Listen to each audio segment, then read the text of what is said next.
newspaper. How are you, sir? I'm doing well, Mark. Good to be with you. Thank you. All right, let's walk through this slowly, if we will. The other day, you have factual, newsworthy information of a connection between a high-ranking government official, Christopher Steele, the ex-British spy involved in the dossier and paid through Fusion GPS by the Hillary Clinton and DNC.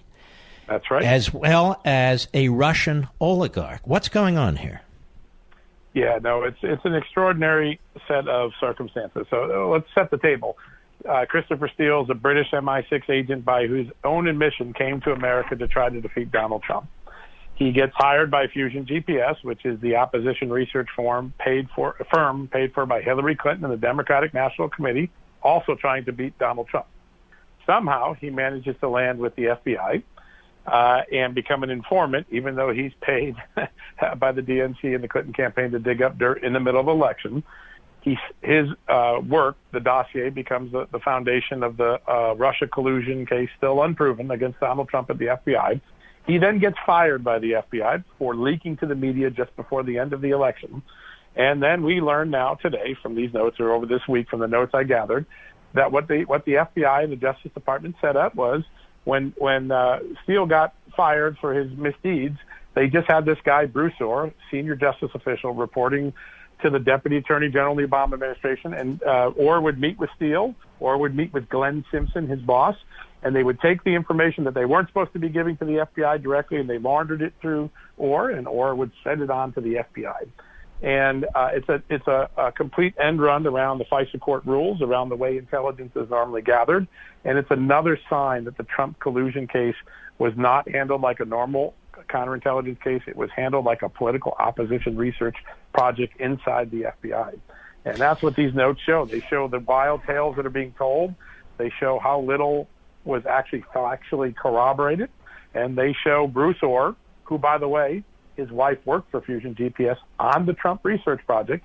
She's getting paid by the very person he's interviewing and then sending the information to the FBI. The FBI professionals I have talked to tell me this is one of the biggest disgraces they've ever seen in the counterintelligence investigation in their life. And then there's this Russian oligarch. What's that all about? There is. So Oleg Deripaska, who President Trump recently sanctioned. Remember, Trump is supposed to be soft on Russia, but he sanctioned an awful lot of Russians. But Oleg Deripaska is a more complicated figure than most Russians who've been sanctioned, and here's why. Earlier this year, I reported and disclosed that he was a 10-year asset of the FBI.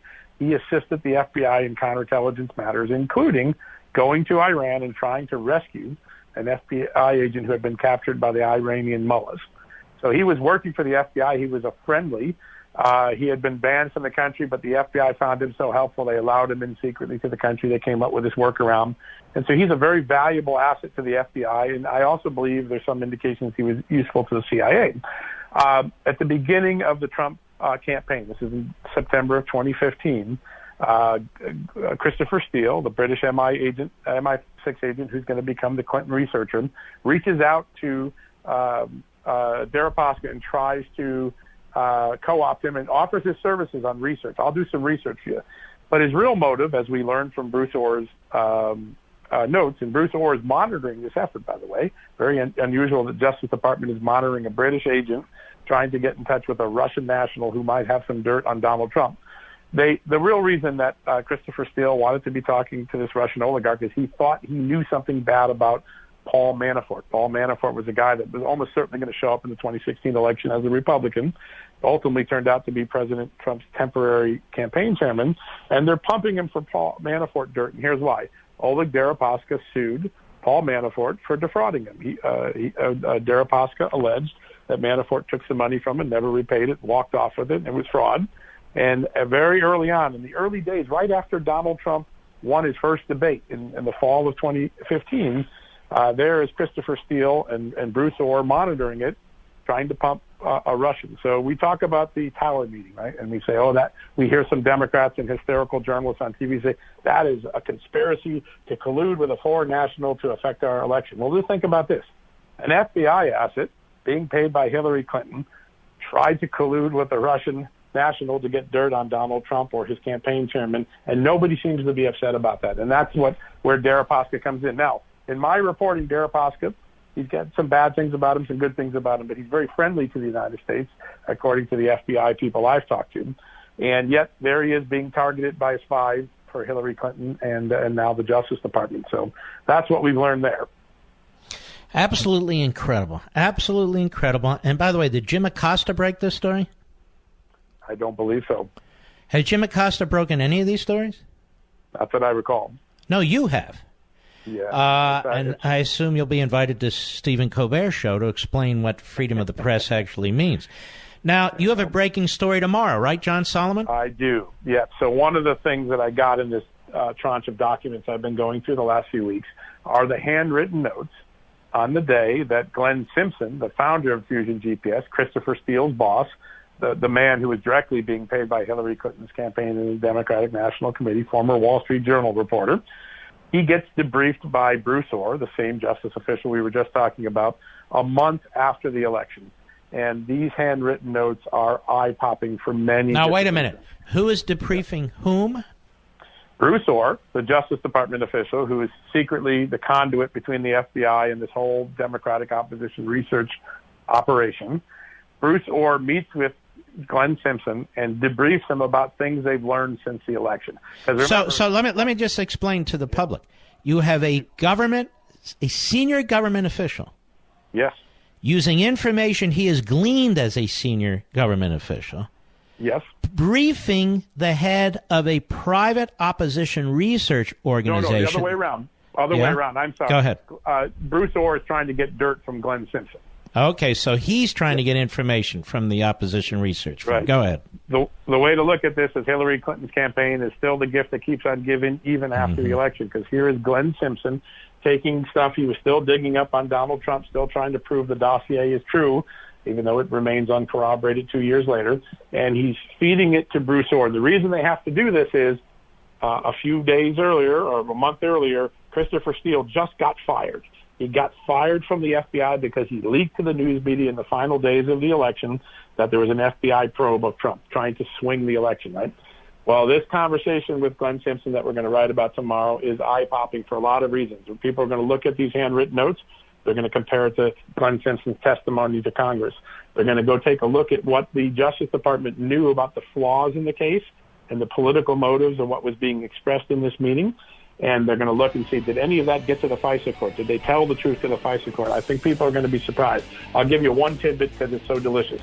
Hold on, John Solomon. Literally, we're almost out of time. I need to carry over the bottom. Won't take long. Can you stick with us? I would be glad to. All right, I want to hear your tidbit. I'm not playing games with the audience. You hear the music. I got to take a break. And we'll be right back with this very, very important report.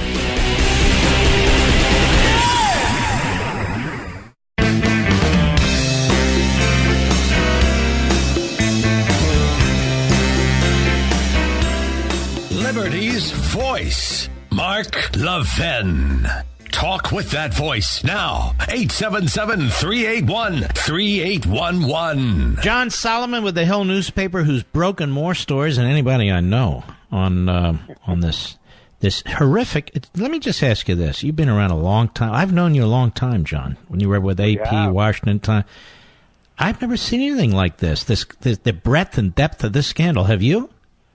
I haven't, and I think one of the sad parts as a journalist is that so much of it's caught up in the vitriol of Democrats versus Republicans, Donald Trump haters versus Donald Trump lovers. But at the end of the day, this is about whether we can trust our intelligence community to honor the honor system that they have. When they have these extraordinary surveillance powers, they go to court and there's no one advocating for the other person. It's the only time in the court system where you don't get legal representation or a chance to contest it. And you work in the Justice Department at the most senior level. You are trusted to tell the court everything, the good, the bad, and the ugly. And here, there was an enormous effort to hide the flaws of the FBI's case, to hide the political nature of the intelligence that they seized onto. And literally, a conspiracy to defraud the court is what some intelligence officials who looked at it back now say to me. And no one seems to care in the media, and most people in Congress don't even seem to care about the underlying issue. that if you take Donald Trump and Hillary Clinton and Glenn Simpson out of this and you just look at what we're supposed to protect in America, our liberty and the court system, there's a conspiracy to defraud the intelligence courts, and that's something that we should all be concerned about regardless of our political stripes. So tell us about this tidbit that you'll be breaking tomorrow. All right. I'm going to do something even better. I just talked to our desk, and they knew I was on air. They just posted the story so people can see it on air while we're talking. So beautiful. Go to Hill.tv is the address. You'll see it, Hill.tv. You'll see the headline just broke, the handwritten notes exposing what Fusion GPS told DOJ about Trump. These are Bruce Orr's handwritten notes about his debriefing of Glenn Simpson, the founder of Fusion GPS, the boss of Christopher Steele on the Oppo research project. And what we learned is that Glenn Simpson gave a thumb drive to the Justice Department through Bruce Orr to give to the FBI, even though the FBI is not supposed to be taking any more of Steele's dirt, even though Bruce Orr has a conflict of interest because his wife Nellie worked for the very man he's interviewing. Normally, in the Justice Department, agents and lawyers don't get to interview their family members or their employers of their family members. That's a conflict of interest. He takes his thumb drive, and then Bruce Orr just captures in notes everything Glenn Simpson's telling him. And I'm going to tell you one thing that I think will turn out to be very important.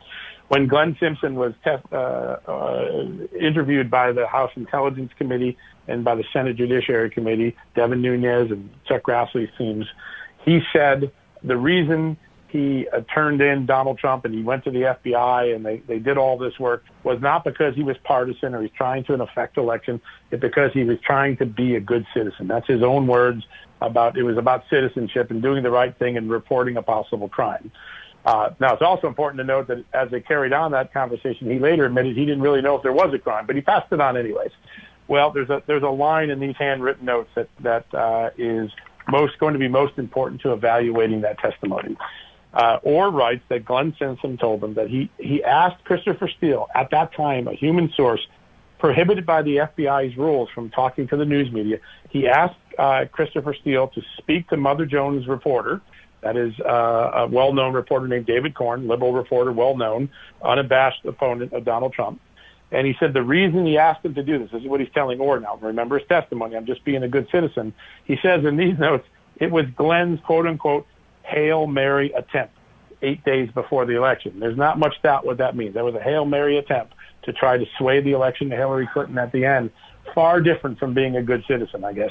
But these are the notes, and there's a lot of other extraordinary things where he's telling tales of uncorroboration. I think the other important part in here, just real quickly, because I know you got to go, is that... No, hold on. I'm doing just fine. You go ahead. Okay.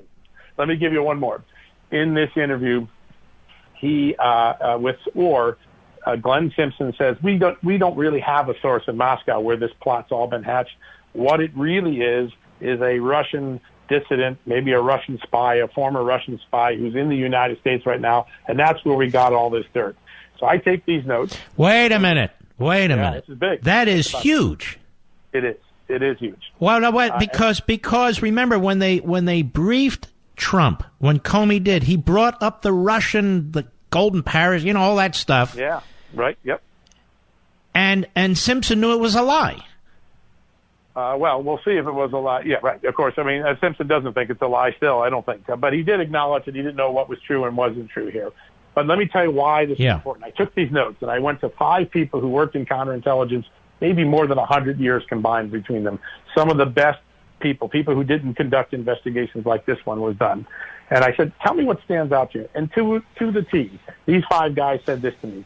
The thing that jumps out to me more than anything is that Glenn Simpson is saying Christopher Steele's source was some former Russian spy in the United States. And here's what they said. There's no such thing as a former Russian spy. And the first thing we would do as an analyst, as an intelligence analyst, we would flag this and say, this may be compromise.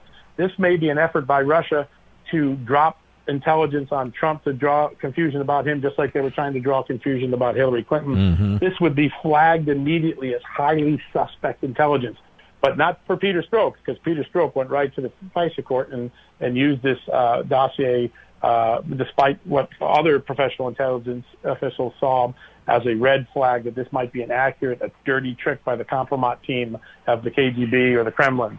So there's a lot to learn in these notes. There's many other things that are in the story, but I think as we peel this onion back, we are beginning to see an FBI investigation that did not live up to the FBI's rules or to the best standards.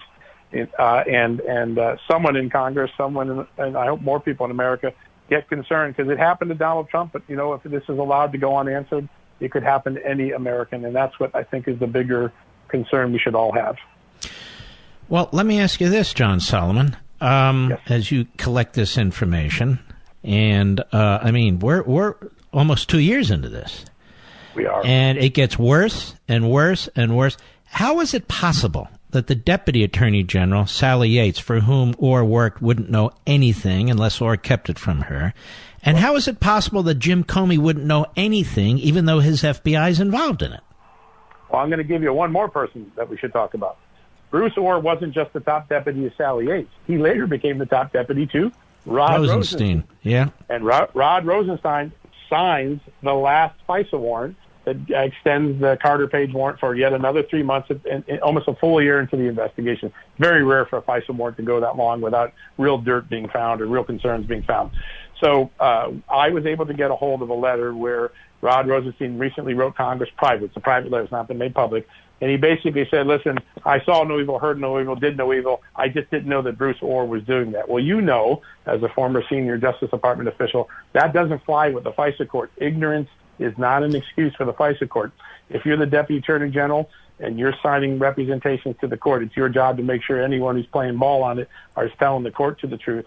But so far, Rod Rosenstein's answer is, I didn't see it, didn't know it, I didn't ask him to do it, don't know how it happened. I'm not sure that's a very satisfying court answer to a federal judge who signed on these warrants. Well, I don't know. Manafort's signing loans, right? And they're his responsibility in court. How is it that a FISA application signed by the Deputy Attorney General isn't his responsibility? It is really remarkable. And think about this. Rosenstein claims he doesn't know to Congress, but the FBI is interviewing Bruce Orr. The FBI reports to the Justice Department. There is such dysfunction, either by intention or by pure bureaucratic bungling, that make this case so concerning to counterintelligence professionals I talk to. It's just not the way it was supposed to be done. And I think at the end of the day, the country is victimized by this long, drawn-out drama that really was built on a lot of bad information. When you look at this overwhelming case of interference in the election, and it just gets more and more overwhelming, right? Isn't it amazing to you, just your judgment call here, that we have a special counsel on one side who seems to be investigating the victim, and then no special counsel at all on the other side? Could the reason be because of Rosenstein, Comey, and all these guys who get caught up in a criminal investigation? It's hard to know. And, one of the things, this because you were in the Justice Department, we really don't know what Bob Mueller's doing behind the scenes, right? But there are some hints that I think the public should take a look at about Mueller's investigation. In these notes, one of the key players is Michael Cohen. It says that Michael Cohen was the glue that tied the Russia conspiracy directly to Donald Trump's campaign. Bob Mueller is not even interested in touching or prosecuting Michael Cohen. What does that tell you? He's probably dismissed all this information already. And if you look at the questions that Bob Mueller sent the president, there's hardly a question at all about collusion except the Trump Tower. And more of that, the questions are about, did you get the story right or wrong? Why did you get it wrong with the media? As you know, lying to the media is not a crime, or there'd be a lot more politicians in prison, right? So I don't think that there's a lot of evidence that a lot of the silliness where this case started and what all the media have frothed over, that Bob Mueller's taking that stuff too serious. It looks like he may have worked through a lot of these issues, and he's going to try to get done as quickly as he can and get out of Dodge. And I think we're seeing a lot of evidence of him kicking cases to New York, to Washington. He's not acting like Lawrence Walsh. He's not acting like Ken Starr, where they're backing him up a very wide thing. It seems like he's narrowing down and maybe even winding down. I'm not sure that President Trump will be as disappointed with the Mueller probe as some of his defenders think. I think there's an effort to now, after looking at everything, winnow it down and throw a lot of the garbage out the window. And I think we might be surprised. Again, we don't know. You never know until you see what the prosecutor shows his hands. But I'm not seeing a lot of activity that they're ramping up a collusion case. I really am not. I'll have to disagree with you slightly, because I think they're definitely ramping up an obstruction case. Otherwise, oh, sure. Yeah. Listen, the Comey part about the firing of Comey, there's no doubt. But on the Russia collusion case, which is where all this started, right? Yeah. This wasn't about James Comey for a long time. No, that's right. And I agree with you. I agree with you that they're looking at that, and that's why the president's lawyers don't want him to be interviewed. But at the end of the day, I think that you can see some evidence that the current FBI, the current special prosecutor, seems to be being a lot more responsible and winnowing things out, throwing things out. If you wanted to make a collusion case, you would not let Michael Cohen go to the Southern District of New York. You'd bring him in-house. So I think we should look at that with some of the tea leaf reading that we try to do. But at the end of the day, you're right. Obstruction is still a threat to the president, and his lawyers seem to be dealing with that. And we'll find out where that ends up. All right, John Solomon. Excellent reporting. I appreciate it very, very much. You take care of yourself. Thank you, sir. Good to talk to you. All right, you too. Fascinating, isn't it, Rich? The intrigue, what was going on behind closed doors within our government during the election and after the election to try and destroy this president. And don't forget, folks, Fusion GPS was hired by Hillary Clinton's campaign and the DNC, and they never stopped. They never stopped. This whole Russia collusion narrative was pushed by the Hillary Clinton campaign and the DNC, and it's never ended. And they succeeded in getting a criminal investigation, and now they want to get an impeachment. I mean, if this isn't a coup, I've been calling it a silent coup now from the beginning. And I want to thank all the other talk show hosts who mimic me. But that's what's been going on here.